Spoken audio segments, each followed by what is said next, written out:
안녕하세요. 겨울철 등산 복장에 대해서 얘기를 해보려고 하는데요. 요즘 블랙 프라이데이잖아요. 저처럼 겨울 등산복을 쇼핑하시는 분들이 많을 거란 생각이 들더라고요. 그래서 이 정보를 알고 사시면 훨씬 더 현명한 소비를 할 수 있으니까 블랙 프라이데이가 끝나기 전에 시청해 주셨으면 하는 마음으로 영상을 제작하게 됐어요. 일단 겨울철에는 등산복에 신경 쓰지 않으면 좀 위험할 수도 있어요. 여름이나 봄, 가을에는 상대적으로 그렇게 위험할 일이 없겠지만 겨울에는 자칫 잘못하면 저체온증에 걸릴 수 있거든요. 추워서 문제되는 거면 따뜻하게 입으면 되는 거 아니야? 라고 생각할 수 있는데 겨울에 등산할 때 따뜻하게 입는 게 오히려 더 위험할 수도 있어요. 물론 날씨가 추우니까 보온에 신경 쓰는 것도 중요하지만 그것보다 더 신경 써야 되는 게 바로 몸이 젖지 않는 거예요. 제가 본격적으로 등산을 처음 시작하면서 맨 처음 올랐던 산이 인왕산이었거든요. 그때도 한겨울이었는데 제가 등산 초보니까 따뜻하게 입었어요. 그래도 어디서 들은 건 있어가지고 러닝할 때 입던 운동복을 맨 아래에 입고 그 위에 바람막이도 입고 또 합성 솜으로 된 패딩까지 입었거든요. 등산할 때 하나도 안 추웠어요. 오히려 막 땀나고 더웠죠. 그런데 하산하니까 갑자기 온몸이 떨리기 시작하는 거예요. 몸에 막 그냥 추운 정도가 아니라 한기가 느껴지기 시작하는 거예요. 그래서 곧바로 따뜻한 카페 같은 데 들어갔는데도 몸 전체가 진짜 심하게 떨렸어요. 그래서 막 따뜻한 음료 마시고 그래도 그게 가라앉질 않는 거예요. 몸살 난 것 같고 이러다 진짜 잘못되는 거 아니야 싶을 정도로 되게 심각한 증상이었어요. 나중에 등산에 대해서 좀 공부하고 그러다 보니까 알게 된 건데 그때 제가 겪었던 그 증상이 바로 저체온증 증상이더라고요. 제가 보온에 너무 신경 쓰다 보니까 등산할 때 났던 땀이 하산하고서도 마르지 않아서 몸이 젖어 있었고 그랬기 때문에 체온을 급격하게 빼앗긴 거였어요. 왜냐하면 물의 열 전도율이 공기보다 약 24배 정도 더 높거든요. 그러니까 몸이 젖어 있으면 그냥 공기 중에 노출되는 것보다 거의 24배 가까이 빠르게 체온이 손실된다는 거죠. 물론 사람마다 좀 체질에 따라서 다르겠지만 대다수는 등산을 하면 땀이 나잖아요. 그럼 몸이 젖게 되고 그만큼 빨리 체온을 빼앗길 수 있는 거죠. 그래서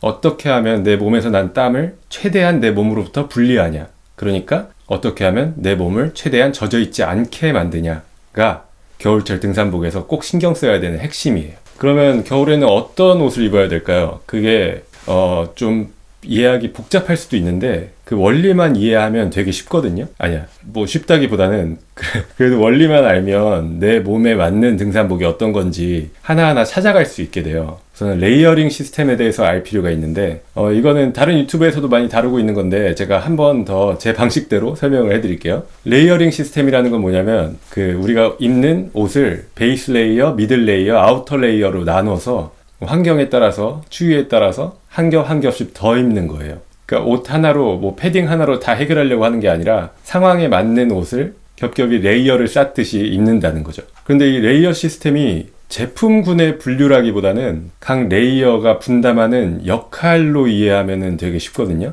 사람에 따라서 느끼는 추위 정도나 아니면 땀나는 정도가 다 다르기 때문에 베이스에는 뭐 입어라, 미들에는 이거 입어라 막 그렇게 특정할 수가 없어요. 그러니까 무엇보다 자기 자신의 체질에 맞는 등산복을 찾아가는 과정이 중요한 거거든요. 일단 베이스 레이어. 베이스 레이어는 제2의 피부처럼 내 살 바로 위에다 입는 옷이에요. 그러니까 땀이 나면 가장 먼저 접촉하게 되는 옷이죠. 그렇기 때문에 베이스 레이어의 역할은 보온보다는 내 땀을 어떻게 하면 빨리 흡수해서 빨리 건조시키느냐, 그 역할이 가장 중요하다고 생각하시면 돼요. 일단 베이스 레이어에 입는 옷은 면 소재처럼 친수성 소재, 그러니까 물과 친한 소재, 그런 소재들은 오랫동안 마르지 않아요. 그렇기 때문에 내 몸이 젖어 있게 될 확률이 훨씬 더 높은 거죠. 그렇기 때문에 친수성 소재가 아니라 면 안 됩니다. 소수성 소재를 찾으셔야 되는데 폴리에스테르가 대표적이죠. 러닝할 때 입는 타이즈라든지 아니면 요가나 기타 등등 스포츠용 기능성 소재면 거의 다 되는 것 같아요. 울 소재도 되게 대표적으로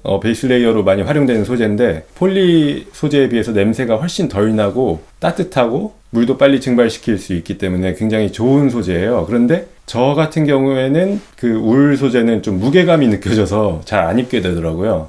제가 제일 활용도가 높다고 생각하는 베이스 레이어는 브린제라고, 브린제는 브랜드 이름이고요. 이건 프로필렌이라는 소재로 된 망사 재질이에요. 이거를 입어서 보여드리고 싶은데 그럼 너무 민망하니까 이 망사로 된 옷이 제가 입어봤을 때는 가장 따뜻하고 또 쾌적하더라고요. 망사로 돼 있어서 겨울에 입으면 너무 추운 거 아니야? 라고 생각할 수 있는데 되게 놀라울 정도로 상상 이상으로 따뜻했어요. 그리고 사람마다 느끼는 추위의 정도라든지 그런 게 다 달라서 베이스 레이어도 두께별로 고를 수가 있거든요. 그래서 저는 한겨울에도 좀 날씨가 그렇게 춥지 않은 날에는 여름용 티를 입기도 해요. 베이스 레이어로. 그래서 그렇게 얇은 소재를 입어도 그게 땀을 빨리 말려주기 때문에 베이스 레이어로서의 역할을 다 할 수 있는 거고, 아니면 뭐 폴라텍의 파워그리드 같은 소재로 된 옷을 베이스 레이어로 입을 때도 있어요. 물론 그때는 저는 땀이 많기 때문에 베이스 레이어 단독 착용할 경우에 그걸 많이 입죠. 근데 제가 그 운동용 타이즈 중에서 기모가 안에 있는 겨울용 타이즈를 입어본 적이 있는데 그거는 땀이 좀 잘 안 마르더라고요. 그래서 기모로 된 제품은 좀 비추입니다. 그렇게 베이스 레이어를 제일 밑에다 입고 그 위에는 이제 미들 레이어를 입는 거예요. 체온을 지키기 위한 게 주된 역할이라고 생각하시면 돼요. 근데 체온을 지키기 위해서는 보온력을 강화하거나 아니면 바람을 막아서 방풍을 하는 거, 그 두 가지 방법이 있는데 보통은 미들 레이어로 플리스를 많이 입어요. 플리스 재질 아시죠? 등산용으로 나온 플리스들은 대부분이 그 털이 이렇게 나인 부분하고 그 주위로 통기성을 위해서 약간 구멍이 뚫려 있거든요. 그래서 그 털이 난 부분으로 내 체온을 보온을 하는 동시에 구멍으로 통기성을 높여서 땀을 빠르게 배출시키기 위한 거예요. 그럼 플리스들의 두께하고 통기성은 제품마다 다 달라요. 재질마다.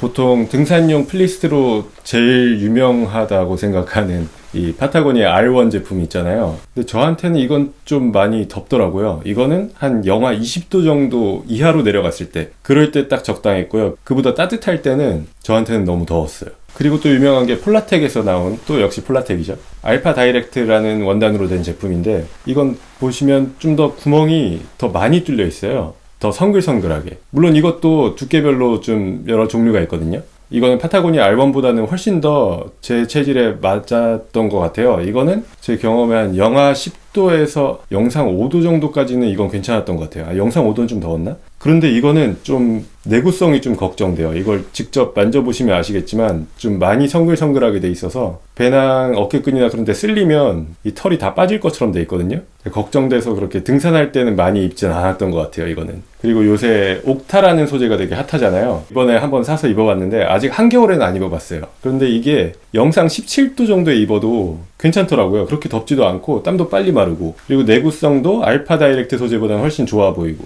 이런 것도 한겨울 미들 레이어로 활용하실 수 있을 것 같아요. 저도 한번 이번 겨울에 써보려고요. 등산용 플리스들이 대부분 좀 비싼 제품들이 많아요. 뭐 유니클로나 그런 브랜드에서 나오는 플리스도 있잖아요. 좀 막 두껍고 그런 거. 그런 것도 기본적으로 기능은 똑같아요. 다만 저한테는 그 두께가 너무 두꺼울 것 같고, 저보다 좀 땀이 덜 나시거나 추위를 많이 타시는 분들이라면 그런 플리스를 한번 시험해 보시는 것도 괜찮을 것 같아요. 그리고 산행 중에 바람이 갑자기 강풍이 불 때가 있어요. 뭐 능선에 오른다든지 그러면 바람이 좀 세지잖아요. 그럴 때는 플리스를 입는 것보다는 바람막이를 입는 게 훨씬 더 효과적일 수 있거든요. 왜냐면 플리스는 말씀드렸다시피 통기성에 집중한 제품이어서 바람이 불면 이게 보온이 다 소용이 없어요. 바람이 숭숭 통하기 때문에 바람이 불면 진짜 체온이 빨리 내려가거든요. 그런데 바람막이도 선택을 잘 하셔야 되는 게, 바람을 잘 막아주는 바람막이가 등산할 때는 그렇게 막 활용성이 높진 않아요. 왜냐면 운행 중에는 땀이 나잖아요. 바람을 잘 막아준다는 건 그만큼 통기성이 없다는 거고, 그러면 내 몸에서 배출된 땀이 수증기화돼서 이 바람막이 안쪽에 다 머물러 있다는 거거든요. 그러면 바람을 잘 막아줄수록 내 몸은 젖기 쉬운 상태로 오랫동안 유지되는 거예요. 그래서 등산용으로 나온 바람막이들은 방풍성이랑 통기성을 좀 적절히 조절해서 출시된 제품들이 꽤 있어요. 그 중에서 통기성이 진짜 좋아서 제가 거의 깔별로 구입한 알파인 스타트 후디, 블랙 다이아몬드 알파인 스타트 후디가 있는데, 원단 테스트 결과나 그런 거 봤을 때 통기성이 제일 좋은 원단이더라고요. 그래서 저는 이걸 자주 입거든요. 바람이 강하게 불 때 바람은 막아주면서 내 안에 있는 수증기는 금방 투습을 시켜줘서 되게 쾌적하더라고요. 그래서 땀 많은 저는 이걸 많이 입어요. 그리고 가성비로 되게 좋다고 소문난 이 랩의 보리얼리스 제품도 가끔 입는데 저한테는 좀 많이 두껍더라고요. 그래서 좀 추운 날, 너무 꾸겨졌네? 좀 추운 날 주로 입는 것 같아요. 뭐 제가 주로 사용하는 건 이런 것들인데 여러 브랜드에서도 통기성을 좀 더 높여서 출시된 바람막이들이 많은 걸로 알고 있거든요. 그래서 잘 선택하시면 될 것 같고, 대신에 막 아크테릭스의 스쿼미쉬 같은 그런 바람막이는 그 원단 성적서 봤을 때 그 바람막이가 거의 100%에 가까운 방풍 성능을 자랑하고 있었어요. 그런 건 운행 중에는 입을 일이 거의 없을 거고, 거의 산 정상에서 좀 쉬거나 그럴 때만 활용도가 있을 것 같아요. 운행 중에는 바람을 막아주는 것도 중요하지만 어느 정도 통기성이 있는 그런 바람막이를 선택하시는 게 중요해요. 그리고 요즘에는 하이브리드로 출시된 제품들이 많아서 미들 레이어와 아우터 레이어의 그 경계가 좀 많이 불명확해지고 있다고 생각하거든요. 막 이런 것처럼 신체 부위마다 좀 소재를 다르게 적용해서 어느 부위는 좀 바람을 막아주고 어느 부위는 보온력을 강화하고 또 어느 부위는 통기성을 강조한 그런 제품들이 있어요. 아니면 바람막이와 플리스를 좀 합쳐놓은 그런 형태의 하이브리드 제품들. 근데 이런 것들은 개인적으로 처음에는 구매하시지 않는 걸 추천드려요. 처음에 구매하실 땐 하이브리드 제품보다는 좀 플리스면 플리스, 아니면 바람막이면 바람막이, 그렇게 각각의 역할이 명확한 제품들을 구매하셔서 사용해 보시고 내 체질에 어떤 제품들이 맞는지 그거를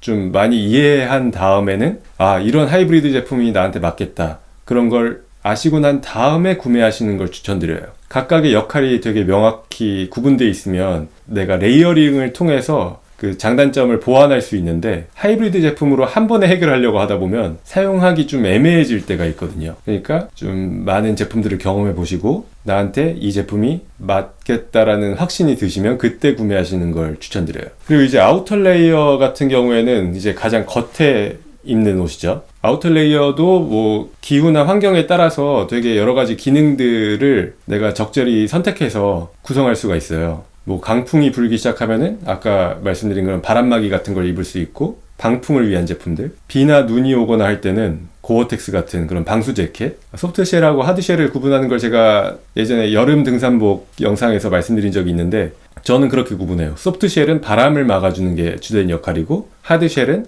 방수를 위한 거. 근데 비나 눈이 올 확률이 조금이라도 있는 날에는 그 하드쉘을 꼭 챙겨야 된다고 필수라고 생각하는 이유가, 당연히 비나 눈이 오게 되면 몸이 빨리 젖게 되고, 몸이 젖으면 그만큼 저체온증의 위험도 되게 커지는 거잖아요. 그렇기 때문에 특히 겨울철에는 더더욱 아우터 레이어로 방수를 하기 위한 어떤 대책이 꼭 필요하다고 생각해요. 근데 사실 막 악천후에 굳이 등산할 게 아니라면 아우터 레이어가 그렇게 많이 쓸 일이 없긴 하거든요. 물론 겨울에는 눈이 올 때가 많기 때문에, 설상 가는 경우가 많기 때문에 다른 계절에 비해서 고어텍스의 활용도가 좀 더 높긴 해요. 그래도 고어텍스 자켓이 되게 비싸잖아요. 그래서 좀 멤브레인 소재가 들어간 제품이라면 거의 다 방수는 되거든요. 어느 정도 기본적으로. 그렇기 때문에 가격대가 좀 낮은 제품을 찾으셔도 되고, 아니면 진짜 부담된다 그럴 때는 다이소에서 비닐로 된 그 우위 있죠, 비옷, 그런 거라도 꼭 챙겨가시길 전 추천드려요. 다이소 비옷도 아우터 레이어네요.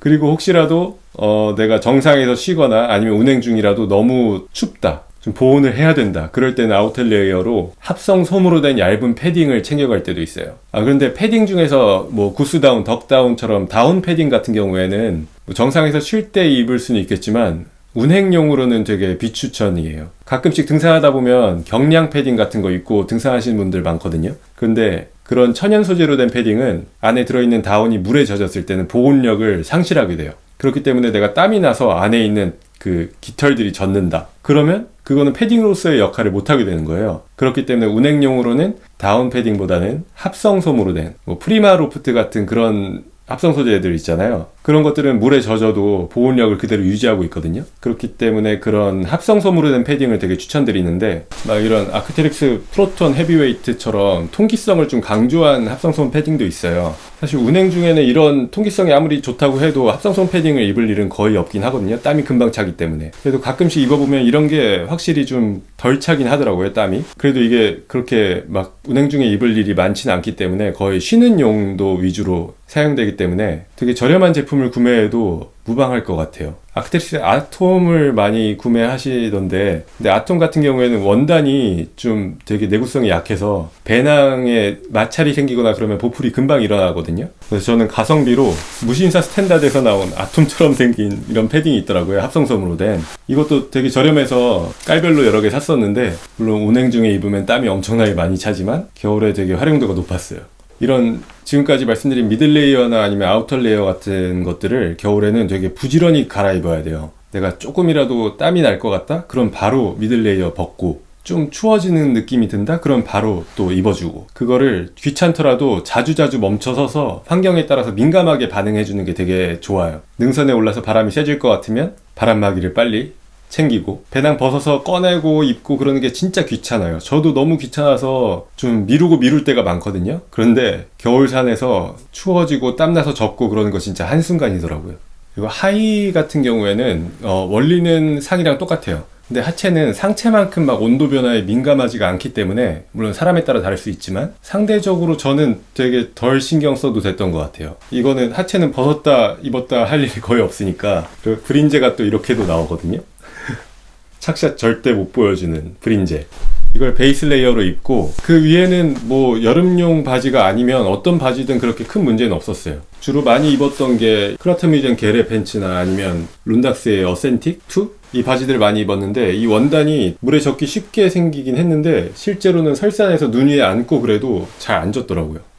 그래서 겨울용으로 되게 유명한 바지들 있잖아요. 뭐 크링 팬츠라든지 아니면 마켓 프로? 막 그런 바지들도 살까 고민을 막 했는데 이미 있는 바지들이 너무 괜찮아서 전 굳이 구매는 안 했어요. 그리고 겨울에 설산을 갈 때는 등산화가 방수가 되는 등산화인지 확인하셔야 돼요. 손과 발은 진짜 동상에 걸리기 너무 쉬운 부위거든요. 말단 부위잖아요. 그렇기 때문에 등산화 안쪽에 양말이 젖으면 그때는 발이 동상에 걸릴 수 있어요. 많은 등산화들이 고어텍스로 방수 기능을 갖추고 있는데, 눈이 좀 많이 쌓였을 때는 바지 밑단으로 눈이 들어와서 등산화 안쪽으로 들어갈 수 있거든요. 그럼 양말이 젖게 되잖아요. 그래서 그거를 방지하기 위해서 눈이 많이 쌓인 산에서는 스패츠는 좀 필수라고 생각해요. 그리고 신는 양말도 면재질보다는 울 함유량이 높은 양말을 고르는 게 좋은데요. 뭐 스마트 울이라든지 아니면 울 100% 제품도 있거든요. 그리고 혹시라도 발에 땀이 많으면 여분 양말을 꼭 챙겨서 젖었을 때 바로바로 갈아 신어주는 게 되게 중요해요. 아니면 라이너 삭스라고 해서 이런 인진지 양말 같은 거, 발가락 양말이거든요. 그래서 이런 거를 안에 신고 그 위에 울 양말을 더 신어서 땀이 났을 때 이것만 갈아 신어도 되고, 이렇게 두 개를 겹쳐서 신으면 좀 보온력에도 도움이 되거든요. 이런 것도 한번 써보시면 겨울철에 도움이 되실 거예요. 그리고 설산에서는 아이젠 필수인 거 아시죠? 진짜 위험할 수 있어요. 손도 동상에 진짜 걸리기 쉬운 부위인데 발보다 훨씬 더 시려울 일이 많거든요. 장갑도 두꺼운 장갑 하나로 딱 해결하려고 하시기보다는 이것도 레이어링을 추천드리는데, 막 이렇게 안에 얇은 라이너 장갑 같은 거를 먼저 끼시고, 이런 플리스 같은 재질로 된 장갑을 그 위에 껴주시는 게 보온에 훨씬 도움되거든요. 그래서 혹시라도 막 핸드폰 만질 일이 있거나 그러면 라이너 장갑이 이 터치 기능이 있으면 되게 좋긴 해요. 근데 그렇게 터치 기능이 잘 나온 제품이 거의 없고, 있더라도 이게 되게 내구성이 안 좋다고 들었거든요. 그래서 좀 터치가 잘 되고 값싼 제품이 있으면 저한테도 알려주세요, 댓글로. 그래서 뭐 터치 기능 그런 거 신경 쓰지 않는다면 라이너 장갑으로 예식용으로 사용하는 그 하얀 장갑 있죠. 그 되게 싼 거. 그거를 갖고 다니시는 분도 계시더라고요. 그래서 만약에 손에 땀이 많은 체질이라면 라이너 장갑도 젖었으면 바로바로 갈아주시는 게 좋고요. 눈을 만질 생각이 있다, 아니면 뭐 바람이 좀 많이 불어서 플리스 장갑으로는 보온이 안 된다, 그럴 때는 고어텍스 같은 재질 아니면 방풍 재질 그런 걸로 된 장갑을 그 위에 마지막에 아우터 레이어처럼 껴주시는 게 좋아요. 산에서 핸드폰으로 사진도 찍어야 되고 뭐 문자 오거나 그러면 확인도 해야 되고 그러잖아요. 그럴 때 바람이 많이 불거나 그럴 때는 장갑을 잠깐만 벗어도 몇 초 만에 손이 막 얼어버릴 때가 있거든요. 그리고 장갑 벗었다 꼈다 하는 게 진짜 귀찮기도 해요. 그래서 저도 그 등산 커뮤니티 같은 데서 보고 제가 만든 건데, 이렇게 다이소에서 파는 릴선 이거랑 터치펜을 결합해서 이걸 배낭에다가 매달아 놓고 필요할 때마다 이걸 쭉 당겨서 핸드폰 터치하고 그러면은 되게 편하더라고요. 그리고 저는 핸드폰을 갤럭시를 쓰는데 요즘 아이폰을 안 써봐서 되는지 모르겠는데, 갤럭시 같은 경우에는 그냥 전원 버튼 2번 눌러서 카메라 켜고 음량 조절 버튼으로 사진 찍을 수 있잖아요. 그렇게 활용하시는 것도 좋을 거예요. 그리고 얼굴이랑 머리 같은 경우에는 뭐 모자를 쓰셔도 되고, 그거는 땀이 얼마나 많이 나냐, 추위를 얼마나 많이 타냐에 따라 다 다른데, 귀는 좀 보호를 해주시는 게 좋아요. 그래서 귀돌이 같은 거 요즘 등산용으로도 많이 나오고 있던데 그런 걸 하셔도 되고, 그리고 콧물이 진짜 미친 듯이 나거든요, 저는. 그래서 버프나 마스크 같은 걸 해주시는 게 좋을 거예요. 아니면 장갑에 콧물 다 묻어있고 막 저는 그랬거든요. 근데 버프를 했을 때 버프가 좀 막 저는 되게 자주 흘러내리더라고요. 그래서 이렇게 귀걸이가 있는, 귀에 걸 수 있는 버프가 따로 나와요. 저도 써본 건 이거 하나인데, 이게 뭐였지? 이건 감자 마스크. 옛날에 샀던 거 아직 잘 쓰고 있거든요. 그래서 이렇게 귀에 걸 수 있는 제품을 찾아보시는 것도 좋을 거예요. 이것도 마찬가지로 좋은 제품이 있으면 저한테 댓글로 추천해 주시면 감사하겠습니다. 이렇게 겨울철 등산 복장에 대해서 좀 이야기를 해봤는데 좀 복잡한가요? 제가 처음에 진짜 많이 헷갈렸거든요. 이것도 겨울철 등산 복장은 공부를 진짜 많이 했어야 됐었어요. 딱 이렇게 깔끔하게 정리된 게 없더라고요. 제가 겨울철 등산을 좀 다니다 보니까 왜 그렇게 딱 깔끔하게 정리된 게 없는지 알 것도 같았어요. 왜냐면 진짜 사람 체질에 따라서 그 제품의 미세한 두께나 그런 게 엄청 크게 다가올 수 있겠더라고요. 특히 저는 땀도 많고 추위도 진짜 잘 타거든요. 정말 겨울에 등산하기 최악의 체질일지도 모르겠는데, 제가 많은 제품들을 다 시험해보고 경험해보고 알게 된 건 그거예요. 딱 원리만 이해하면 쉽다. 겨울철 등산복은 어떻게 하면 땀을 최대한 빨리 말려서 내 몸을 건조하게 유지할까, 거기에만 집중하면 된다. 겨울철 등산 복장은 연습이 많이 필요하다고 생각해요. 등산할 때 내 체질이 어떤지 그 특성을 다 이해하고, 또 어느 두께의 제품, 어떤 재질의 제품을 레이어링 했을 때 내 체질에 맞는지, 그런 것들을 여러 번의 시행착오를 거치다 보면 어느 순간부터 나한테 맞는 제품들, 맞지 않는 제품들이 구별되기 시작하더라고요. 그래서 처음부터 막 비싼 걸 구매하기보다는 좀 내가 부담할 수 있는 선에서 제가 오늘 말씀드렸던 그 여러 원단들의 제품들을 하나하나씩 경험해 보시고, 비싼 제품은 그 다음에 구매하시는 걸 추천드려요. 특히 지금 불프 세일 기간이니까 이 세일이 끝나기 전에 할인가로 구매하면 좋겠죠. 아니면 2월 제품을 노려보셔도 되고요. 중고장터에 나온 제품을 구매하시는 것도 좋고요. 그러니까 겨울 등산 복장은 내 몸을 이해해가는 과정이라고 생각하시고, 그리고 여러 원단들을 테스트해보는 그런 경험이라고 생각하시고 접근하시면 지갑은 가벼워질 수 있어도 되게 즐거운 취미 생활이 될 수 있을 거예요. 그럼 겨울에 안전한 산행하시길 바랄게요. 감사합니다.